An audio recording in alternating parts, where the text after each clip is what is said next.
দেশের অন্য নাগরিকরা যেসব অধিকার পায় পার্বত্য অঞ্চলের নাগরিকদের জন্য একই অধিকার নিশ্চিত করা হবে বলেছেন প্রধান উপদেষ্টা ডক্টর মোহাম্মদ ইউনূস।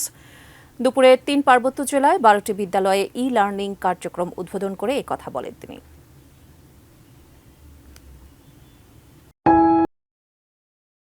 নৈসর্গিক সৌন্দর্যে লীলাভূমি পার্বত্য অঞ্চল প্রকৃতির উদারতা আর বিশালতার অনন্য নিদর্শন।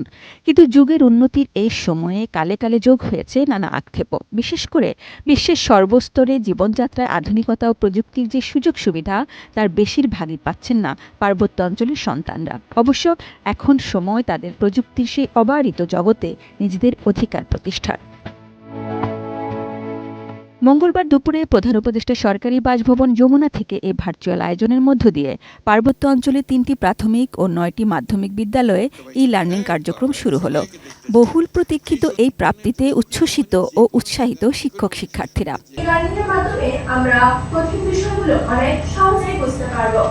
এই অধিকার যে পার্বত্য অঞ্চলে আরও আগেই প্রতিষ্ঠার প্রয়োজন ছিল সে দায় স্বীকার করে ক্ষমা চাইলেন প্রধান উপদেষ্টা। বিজলি কেবলসের স্কিন কোটেড ইনসুলেশন আগুন প্রতিরোধী। বিজলি কেবলস, নিরাপদ আজীবন।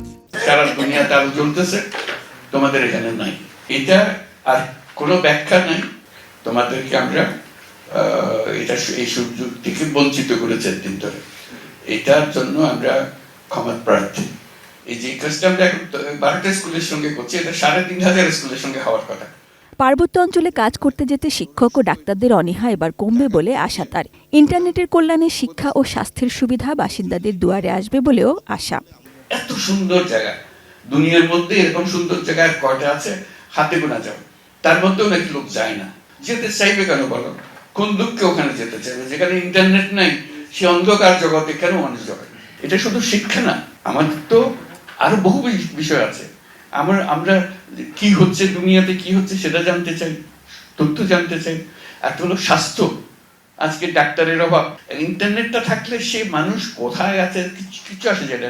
ঢাকা শহরে কার সঙ্গে তোমাদের দেখা করতে ইচ্ছা করে, কার সঙ্গে কথা বলতে ইচ্ছা করে, কার কথা শুনতে ইচ্ছা করে, তাকে তোমাদের সামনে হাজির করা হবে, ওনার সঙ্গে তোমরা কথাবার্তা বলবা।